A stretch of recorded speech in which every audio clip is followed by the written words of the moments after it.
पण भगवान श्रीकृष्ण परमात्मा म्हणजे पांडुरंग परमात्मा तिने मनी मन वरला त्याचं भजन करू लागले. एका सत्संगामध्ये त्या राजाच्या मुलीला भेट म्हणून परमात्म्याची मूर्ती तिला प्राप्त झाली. ती परमात्म्याची मूर्त बघितली, तिचं मन त्याच्यावर जडलं, मनी मन त्याला वरलं. तिथे त्याचं भजन पूजन सगळं काही करू लागली, नाचू लागली. नाचता नाचता नाचता नाचता एवढी वेडी झाली, एवढी वेडी झाली. येडी नाही म्हणत बरं कमी, येडी वेगळा शब्द आहे आणि वेडी वेगळा शब्द आहे. हो, आपण येडे होतो का वेडे होतो यास वाढत चालतो, मला दम नाही निघत. आपण येडे झालो का वेडे झालो? य य य व वे. आपण येडे झालो पाहिजे का वेडे झालो पाहिजे?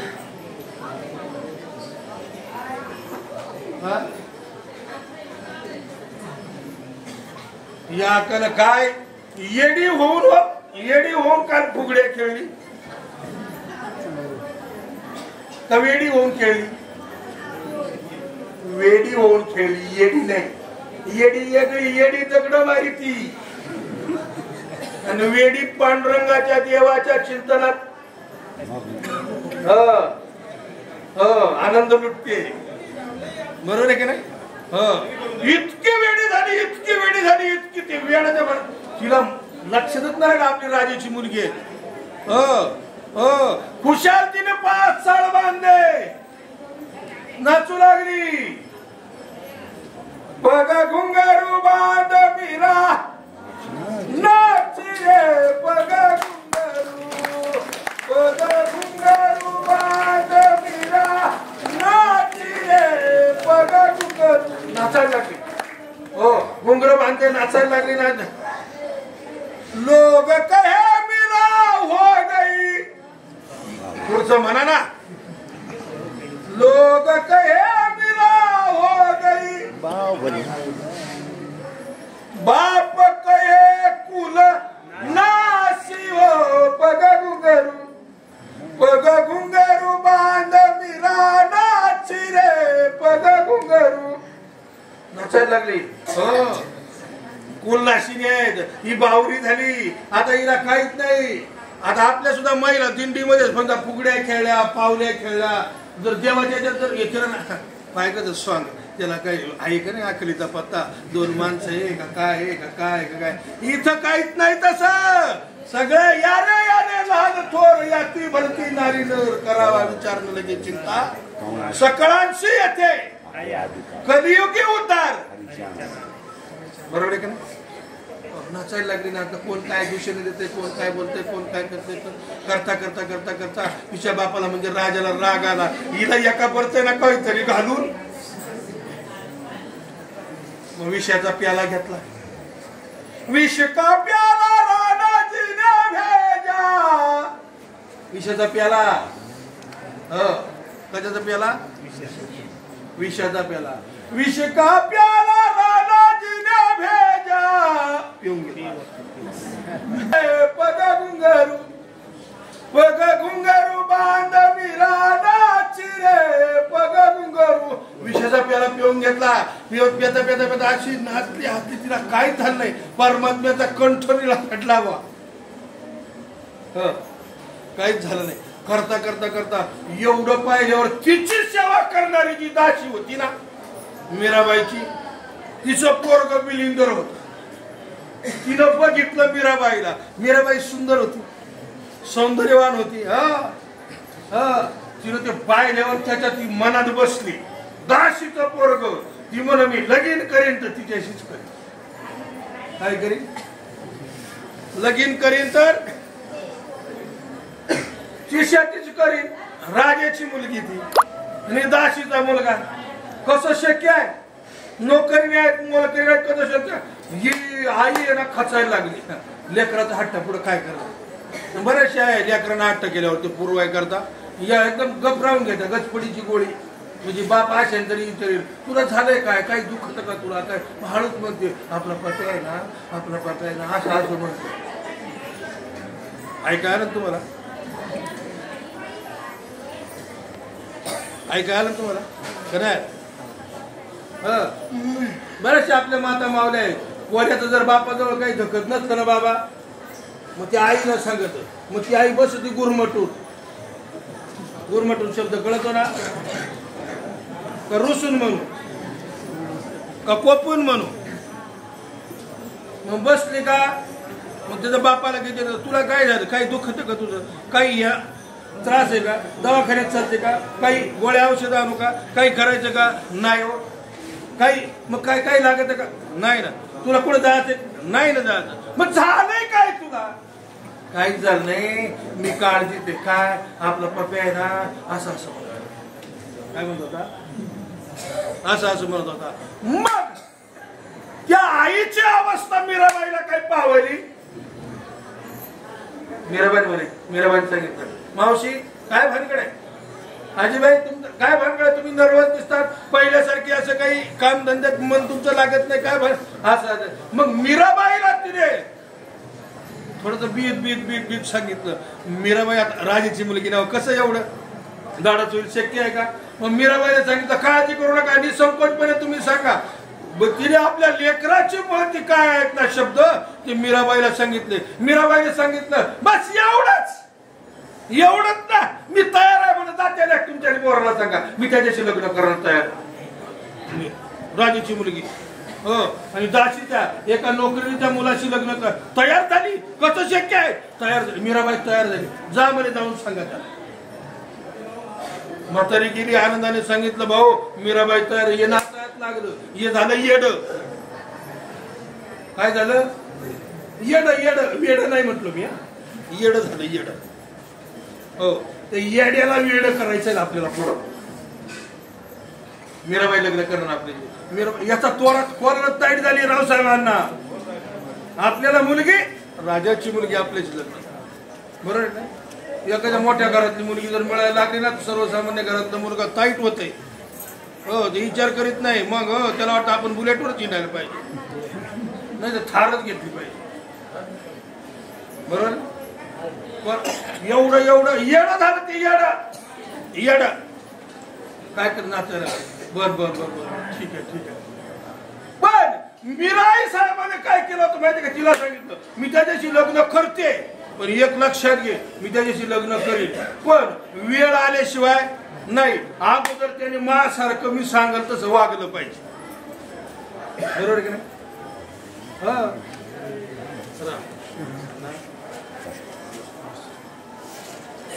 आता 5-10 मिनिटं वाढवायला लागतील ना, नक्की वाढवायला, बरोबर नाही. आमची वेळ कवाच होऊन गेली आणि अर्धा तास वाढवा झाला.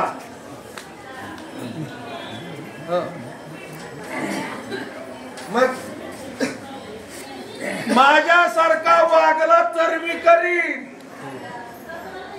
आणि मोठ्या घरच्या पुरी याचेच म्हणतं, मग माझी डिमांड पूर्ण करीत असेल तरच, नाही तर त्याला सर्व्हिस पाहिजे, बरोबर आहे का नाही. चांगला जॉब म्हणजे चांगली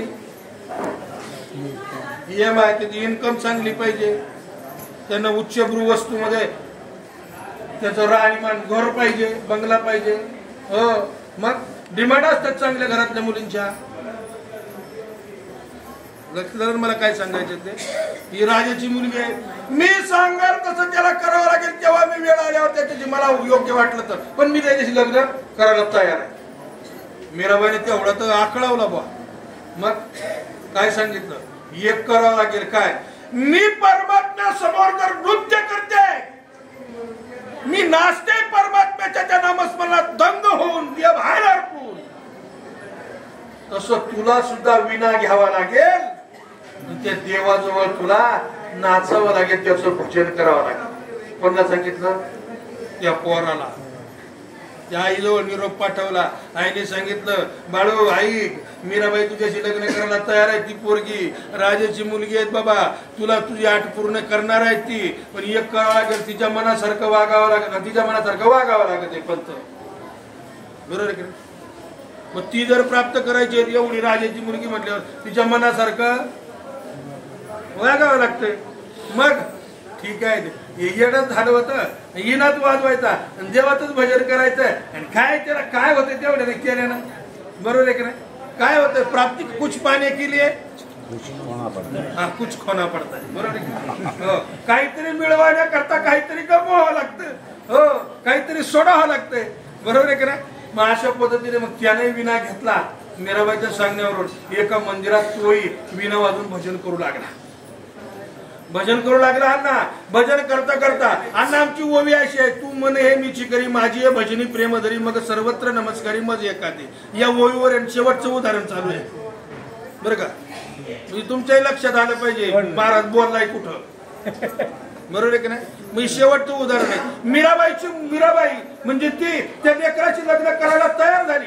हो लग्न तयार करायला झाली, पण माझ्या म्हणण्यानुसार त्याच्याही गळ्यात विना दिला. तोही भजन करू लागला.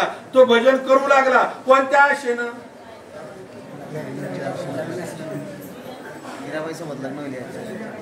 मीराबाई सोबत म्हणजे राजाच्या मुली सोबत आपल्या मनाप्रमाणे होणार आहेत म्हणून तो काय करू लागला. बरोबर आहे ना, बरोबर आहे ना. तो कशामुळे भजन करू लागला?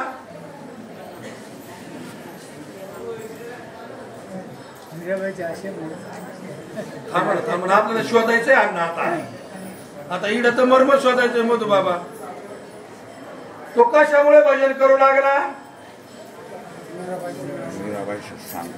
मी परत विचारितो बरं का, तुम्ही लक्षात घ्या. तो कशामुळे भजन करू लागला? आपण कशामुळे वारीला आलो?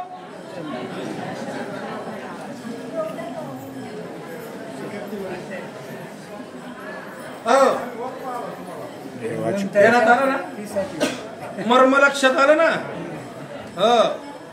त्याला ती राजाची मुलगी मिळणार होती म्हणून भजन करायचा.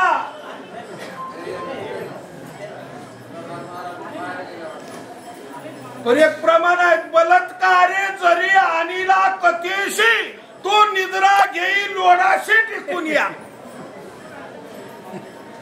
बरोबर ना.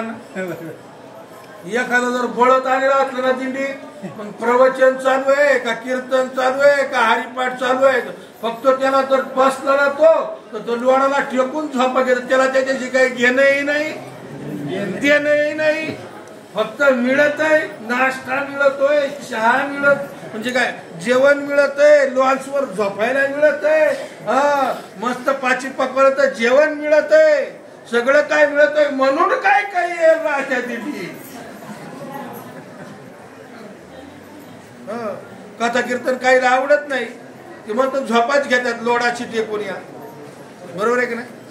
हो एक सावकार होता, सावकार बरं का, खूप मोठा सावकार. पण त्याची मंडळी आहेत ना खूप धार्मिक होती. दररोज कथा कीर्तन प्रवचनाला जायची, सगळं काही जायची व्यवस्थित. तो सावकार होता बरं का. तो काय होता? सावकार होता. त्याला काही देवाचं येड, त्याचं काही मन लागत अजिबात मनत लागत नव्हतं. त्याचं मनत लागत नव्हतं. मग त्या म्हातारीनं काय तुमचं एवढं कायमचं ते असं ते शेवटचा दिवस आहे, जागराचा दिवस आहे, एकादशीचा दिवस आहे, हरिदिनी आज चांगल्या बाबाचं कीर्तन आहे, निदान आज तरी तो होता सावकार. कोण होता? सावकार. मी त्याच्याकडे खूप होतं काय धन दौलत प्रॉपर्टी ऐश्वर्य संपन्नता लागत एवढं होतं. पण त्याचं काही जमत म्हणजे सावकार राहत्या, धन दौलत प्रॉपर्टी ऐश्वर्य संपन्न राहत्या ना, जे त्यांचं मन दिंडीत वारीत लागतच नाही. त्यांचं मन तिडच गुतत. ज्यानं त्याच्यावरून वासना सोडून दिली ना, मग ती किती माडी एवढा असो, 17 दिवाळ्या का नाही झाला ती येत्यातच आला दिंडीमध्ये. त्या दिवशी त्याच्या बायकोच्या म्हणण्यानुसार ते गेला कीर्तनाला आणि बसला तिथं. बलात्कारे जरी आणला कधीशी तो निद्रा घेई लोडाची टेकून याच्यावर बोलतोय आता बरं का. गेलं तिथं बसवलं. बसल्याबरोबर पंचपदी झाली, कीर्तनाचा अभंग झाला, चाल झाली, निरूपण सुरुवात केली. करता करता करता करता ते मान हलवायला लागलं. चष्मा होता काळा, ते काही डोळे झाके बाबाला काही दिसले. करता करता करता करता करता विठोबा रखमाई झाली, ज्ञानेश्वर माऊली झाली, जय विठ्ठल झालं, सगळे निघून गेले. ते तिथंच काय करीत होत? कीर्तन ऐकत होत का? तिडल्या त्या पारेकऱ्याने उठवलं, बाबा उठा ना, जा आता घरी, बाबा उठा ना, जा आता घरी. की चाट पडत घाई घरी उठल्याबरोबर काय की कवात झालं, लोक घरी जाऊन झोपले. मी घरी गेलं, घरी गेल्यावर हातपाय धुतले मस्तपैकी आणि तिच्या पलंगावर बसलं. मग बायकोने विचारलं, कसं काय वाटलं तुम्हाला? सावकरीन बाईने, काय कीर्तन झालं महाराजांचं, अप्रतिम, इतके सुंदर, इतकं सुंदर, काय सांगू तुला लक्ष्मी. अगं एवढ्या दिवसाची मी ज्याच्या करता अट्टहास करत होतो ते मला माझ्या घरी सुद्धा मिळत नव्हतं. पण आज महाराजांनी असं चिंतन मांडलं, असं चिंतन मांडलं, असं चिंतन मांडलं. अगं चिंतनाला सुरुवात करायच्या बरोबर माझा डोळा लागला ना, तर शेवटी मला पारेकऱ्याने उठवलं. अशी झोप मला घरी सुद्धा येत नव्हती. लक्षात आलं ना? मग तो कीर्तनाला गेला आता मनानं का शरीरानं? शरीरानं. मला तेच सांगायचं आहे, कुछ पाने के लिए कुछ खोना पडता है. पण लक्षात घ्या ना, पुढलं सांगतो ना, पुढलं सांगतो ना. तर जाता जाता त्याच्या कानावर शब्द पडलेले होते, उठा, जा. ज्याचं त्याचं त्याने दुसऱ्याचं कोणी उचलून नेऊ, त्याच्या डोक्यातच होत. अण्णा त्याच दिवशी दरोडा पडला, तो दरोडा त्याच्याच घरावर आला. पण याच्या डोक्यात तेच महाराजांनी सांगितलं, ते बाबांनी काय सांगितलं, उठा, जा निघून, कोणाचं काही नेऊ नका. उठा, जा निघून, कोणाचं काही नेऊ नका. हे दरोड्याचा करीत तिकडे येणार आणि या असे शब्द त्याच्या तोंडातून. आता माणसं बराळाच्या झोपात येईल, मनी वश येते, स्वप्नी दिशे. आता रात्री बरेचसे बराळायचे, सांगू का? दरोडेखोर आले तिथं, स्वप्नात, उठा, जाता निघून, कोणाचं काही नेऊ नका. या ऐकलं दरोडेखोरानं, अरे ऐका ना, मित्रांना ऐका ना. सावकारनं ओळखलं आपल्याला, आता काही खरं. सावकारनं ओळखलं, सावकारनं ओळखलं. पुढचा शब्द काय होता माहिती का? सकाळी लवकर या. कशाला? काकड्याला. बाबांना सांगितलं होतं.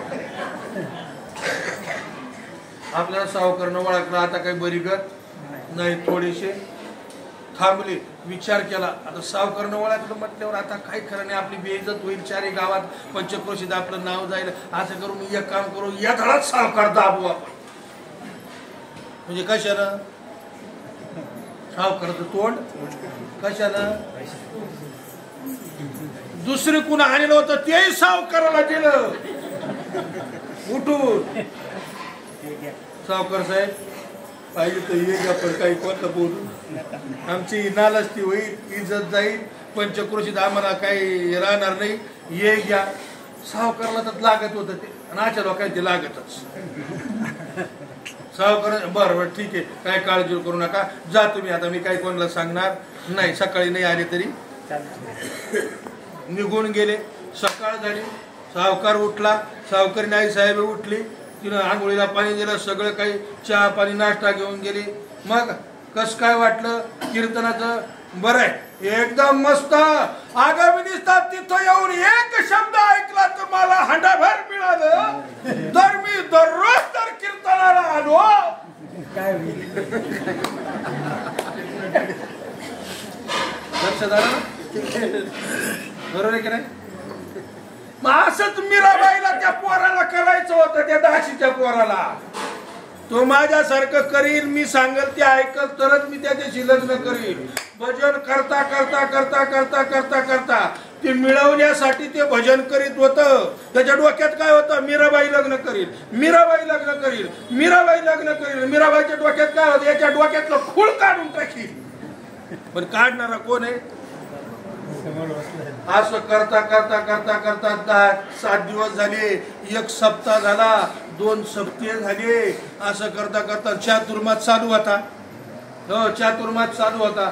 मीराबाईच्या लक्षात आलं आता हे पक्क झालं असं. आता याला जरा चाच पडून पाहू. मीराबाईने त्या पोराच्या आईला सांगितलं 2 हार घेऊन ये. हार हार हार हार कळत ना, कमाळी म्हणून. हार हार फुलाचे, माळ तुळशीची असते, माळ तुळशीची असते, हार लक्षात घे बरं का. 2 आणायला लावले बा माळी हरी त्या बाईला. आनंदात मीराबाई काय बनवायचं आपल्याला त्याच्याशी आता लग्न करायचं. 2 महिने होईल होती बरं का त्या अवस्थेला. किती महिने? पक्क झालं होतं. त्याच्या डोक्यात काय होतं? पहिल्यांदा लग्न बरं का. हार आणले. मीराबाई ती म्हातारी गेले आणि त्याचं भजन चालू होतं. तो तल्लीन झाला होता, मग्न झाले होता, निमग्न. त्याचं मन परमात्म्याच्या चरणारविंदी लागलं होतं. ते पहिल्यांदा वैर होतं येड, पण ते करता करता झालं येड. एवढं येड झालं, एवढं येड झालं. त्याची आई म्हण बाळू. मीराबाई आली. बाळू, मीराबाई लग्नाला करायला तुझ्याशी तयार आहे, चल. बाळू. मीराबाई आली. त्याला हालून हालून त्या अवस्थेतून बाजूला केलं. त्या भजनातून मग्न झालेला होता, त्याला सावध केलं. अरे मीराबाई आली. तेच लेकरू जे म्हणत होतं तिच्याशी मला करायचंय काय लग्न, तेच लेकरू, तेच स्वतःच्या जन्मदात्या आईला. आणि मीरा आई साहेबाला काय म्हणायला लागलं माहितीये का? तुम्ही कोण? तुम्ही कोण? या ठिकाणी कालात माझ्या पांडुरंगाच्या, माझ्या परमात्म्याच्या भजनामध्ये तुम्ही व्यत्यय का आणला? तुम्ही कोण? या अवस्थेला त्या दासीच्या त्या म्हातारीचं मुलगा जाऊन पोहोचलं.